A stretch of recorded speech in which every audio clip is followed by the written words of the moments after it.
যে তাদের একটা টিমমেট আসতেছে না, কথা বলতেছে না, কমিউনিকেটরের কথা শোনা যাচ্ছে না, বা তাদের পিছনে তাকায় দেখছে যে তার ওই টিমমেটটা আর কি আসে নাই। সো তাদের কি ফেরত যে তাকে ফেরত আনা উচিত ছিল, নাকি তাদের সেফলি রিচ করা উচিত ছিল, কোনটা? আপনি হলে কি করতেন?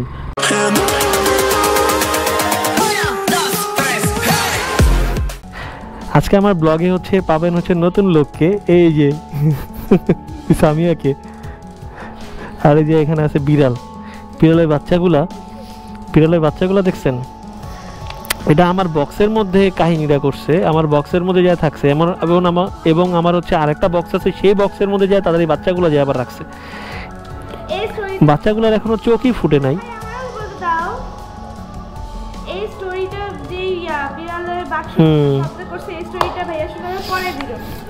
আর এই যে বাচ্চাদের একটা চোখ খুলছে, একটা চোখ খুলে নেই, এখনো চোখ ফুটেই নাই, দুইটা একসাথে। তুমি কিছু বলবা? আর কি বলবো, বেশি লং ভিডিও হয়ে যাবে। আর এই যে বাচ্চাদের কাহিনীটা, ওটা ভাইয়া বলবো পরের ভিডিওতে। So bye bye.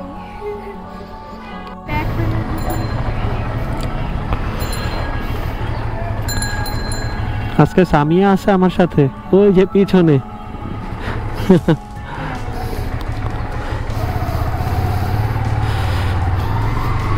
So what is up good people, this is Rabbi and welcome to my YouTube channel Busy Rider.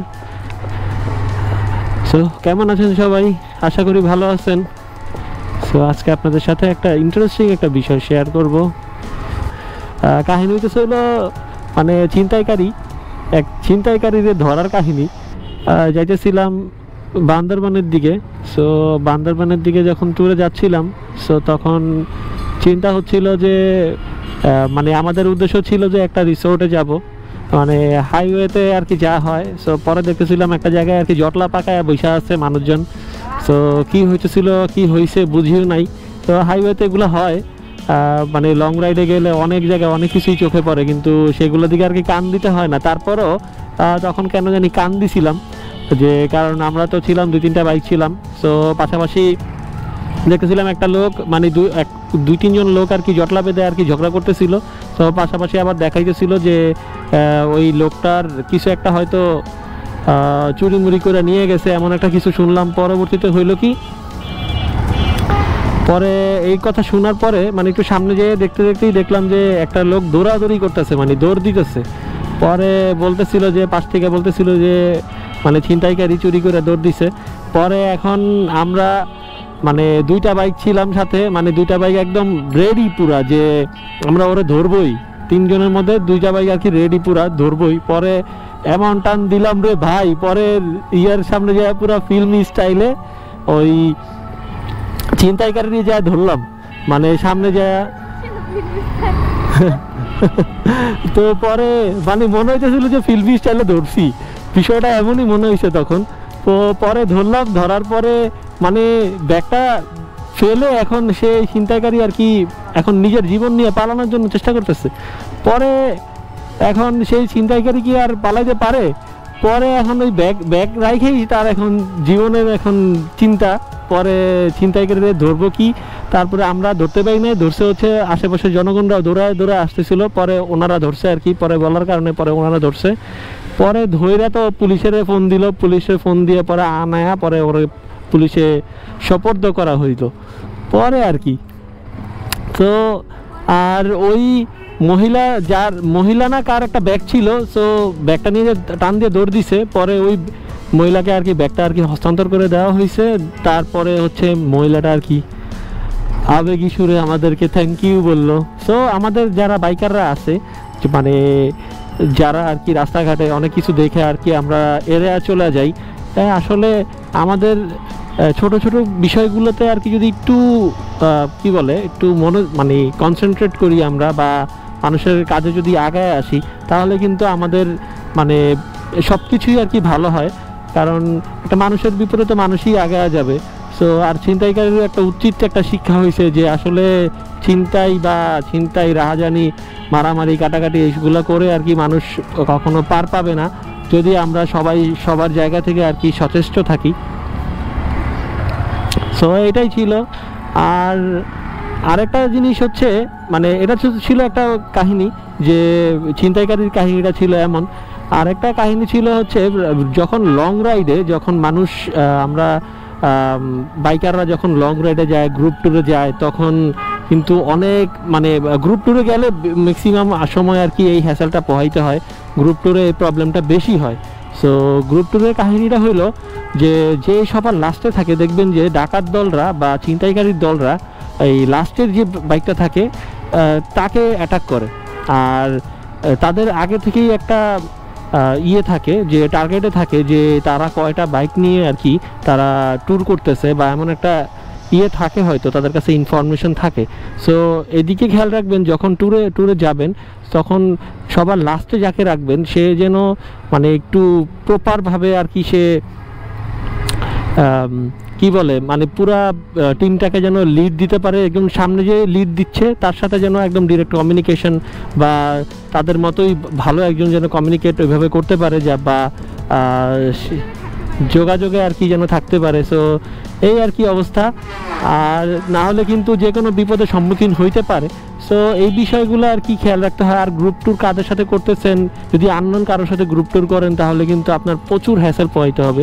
So এদিকটা আর কি একটু খেয়াল রাখবেন যে আসলে একটা মানুষের সাথে এখন পরিচিত হয়েছে, আজকে একদিন পরিচিত হয়েছে, দ্বিতীয় দিনের বা তৃতীয় দিনের মাথায় আর কি আপনি ট্যুরে নেমে পড়ছেন। সো এদিকটা আর কি একটু খেয়াল রাখবেন যে আসলে আপনি কি ঠিক করতেছেন কি ভুল করতেছেন। সো আশা করি আমার ইয়েটা বুঝতে পারছেন যে গ্রুপ ট্যুরের বিষয়টা।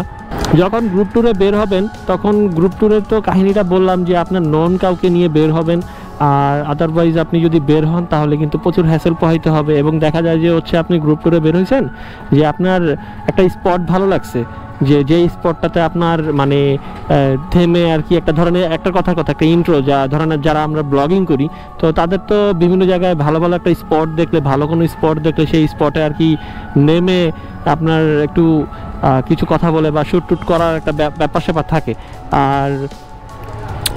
আর যদি অন্য মানে যারা হচ্ছে ব্লগ টক করে না বা তাদের সাথে যদি আপনি গ্রুপিং করে বা যান তাহলে কিন্তু আপনার অনেক কিছু আর কি স্যাক্রিফাইস করতে হবে। এমন অনেক ঘটনাই হয়েছে, যেমন হচ্ছে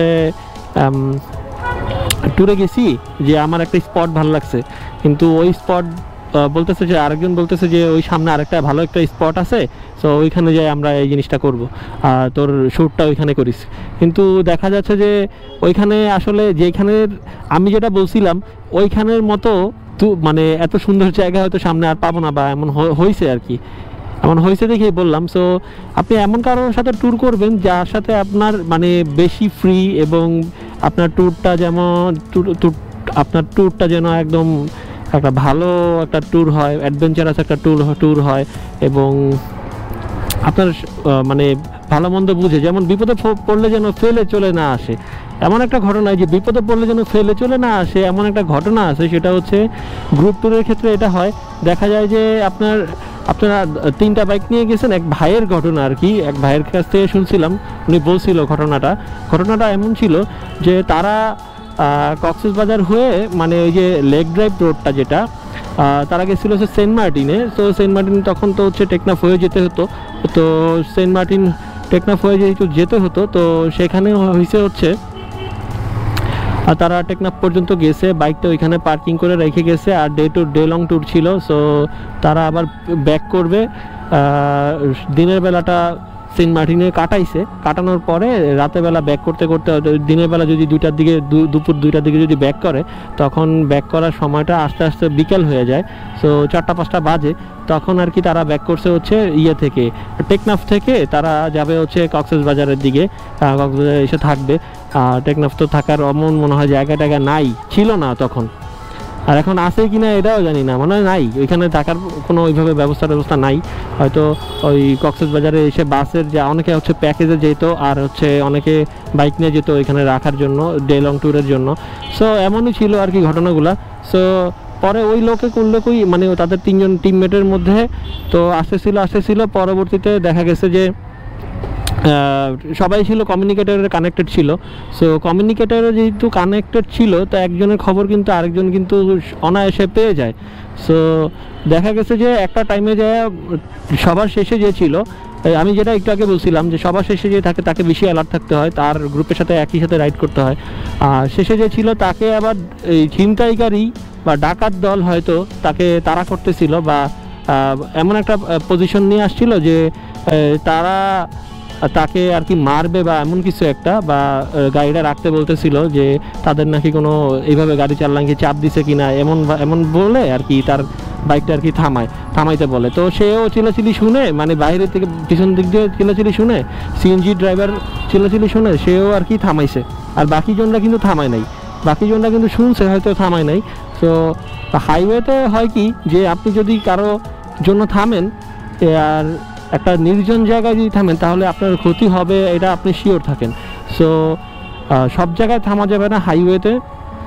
আর গ্রুপের ডিরেকশনগুলো আর কি মেনটেন করতে হবে, যে গ্রুপ লিডার কি বলতেছে, কখন কোথায় থামতেছে, তো সেদিকে মেনটেন করতে হবে। যেহেতু আপনি একা না, আপনার সাথে গ্রুপ আছে। সো গ্রুপ যেভাবে লিড দিবে বা গ্রুপ যেভাবে আর কি বাইকটা টানাটানি করবে বা স্লো রাইড করুক আর জোরে রাইড করুক, সো সেইভাবে একই টানে আর কি, মানে একই তালে আপনি রাইড করতে হবে। তাহলে না হলে কিন্তু আপনার গ্রুপ রাইডে কোনো মজা পাবেন না। আর পরবর্তীতে ওই বাইকটা আর কি থামাইছে, কথায় ফিরে আসি, পরবর্তীতে ওই বাইকটা আর কি লাস্টের যে বাইকটা ছিল ওই বাইকটা থামায়। আর উনিও মাথায় একটা জিনিসই খেলতেছিল যে ওই সে কি করবে, আর মানে সে থামাইলে একটা ভালো জায়গায় যায় থামাবে, সে একটা ভালো জায়গায় যায় থামাবে। সো কোথায় থামালো, একটা বিয়ে বাড়ি চলতেছিল সামনে। সো বিয়ে বাড়ির সামনেই থামাইছে বাইকটা, মানে গেটের সামনে যায় থামাইছে। তো পরে ওই লোকগুলো আসছে, আইসা সিএনজি থেকে নামছে, 5-6 জন লোক নামছে, নাইমা তো তাকে পুরাই হুলস্থুল একটা অবস্থা। তার সাথে মানে বিহেভ করতেছে, এই ভাই আপনি চাপ দিচ্ছেন কেন, হাবি যাবি, অনেক ভক্কচক বহুত কথা। তো এখন এগুলা বলার পরে ওই লোকগুলা মানে পরবর্তীতে চিল্লাচিল্লি শুই না, বিয়ে বাড়ি থেকে লোকজন চলে আসছে ছুঁইটা, যে ভাই কি হয়েছে আপনারা বলেন। লোকজন জিজ্ঞাসা করে না একটু এলাকার ভিতরে হইলে, সো ওইটাই হয়েছে। পরবর্তীতে সে ছাড়া পাইছে আর কি, মানে ওই লোকগুলা আর কি বুঝাই শোনায় পরে মিউচুয়াল করে পরে বলছে যে ঠিক আছে ভাই আপনি চলে যান। পরে সে 15 মিনিট লাগছে, 15 মিনিট পরে তার গ্রুপদের ধরছে রাইড করার পরে। এখন এখান থেকে শিক্ষা হলো যে আপনি হইলে সেই জায়গাটা কি করতেন, যদি ধরেন আপনি ওই সামনে দুজনের মধ্যে যদি থাকেন তাহলে আপনি কি করতেন, যে ওই আপনার টিমমেটকে বাঁচানোর জন্য যেতেন, নাকি টিমমেট যা মন চায় তাই হোক আপনারা সেফলি রিচ করতে পারলেই হতো, মানে এমন কোনটা, মানে আপনার কাছে কোনটা মনে হয়েছে যে তাদের কি ভুল হয়েছে কি না, তার সামনে যে দুজন ছিল কমিউনিকেটরের কানেক্টেড, যে তাদের একটা টিমমেট আসতেছে না, কথা বলতেছে না, কমিউনিকেটরের কথা শোনা যাচ্ছে না, বা তাদের পিছনে তাকায় দেখছে যে তার ওই টিমমেটটা আর কি আসে নাই, সো তাদের কি তাকে ফেরত আনা উচিত ছিল, নাকি তাদের সেফলি রিচ করা উচিত ছিল, কোনটা আপনি হলে কি করতেন? যে এখানে আসলে কাকে দোষ দিব এখন যদি তাদের সামনের দুইজনের কথা চিন্তা করে যদি বলি, তাহলে বলা যায় যে ওই লোকগুলা মানে একজন তো বিপদে পড়ছেই, আরও যদি তাদের সাথে যদি আরও লোকজন থাকে তাহলে তারাও বিপদে পড়বে, তো 3 জনই বিপদে পড়বে। সো সেই দিকটা চিন্তা করতে গেলে ঠিক আছে। আর আরেকটা দিক চিন্তা করতে গেলে যে আপনি যদি আপনার এমন কোনো ফ্রেন্ডের সাথে যান আর সেই ফ্রেন্ডগুলো যদি আপনাকে এইভাবে রেখে চলে আসে তাহলে কি হবে, বা আপনি কি করবেন এগুলা? যে আমার তা মনে হয় আমি কখনই করতাম না, যে আমার ফ্রেন্ডদেরকে আমি বিপদে ফেলে আমি এইভাবে চলে আসতাম। আমি হয়তো দেখতে যাইতাম যত কিছুই হোক না কেন, এটা হচ্ছে আমার কথা। আর তাদের কথা মানে এভাবে মানে দুই দিক দিয়ে চিন্তা করতে গেলে দুইটাই পজিটিভ। কিন্তু সো আপনাদের সাথে কার এমন ঘটনা ঘটছে, সো আপনারা কমেন্টে জানাতে পারেন এবং আপনাদের স্টোরিগুলো কমেন্টে লিখতে পারেন।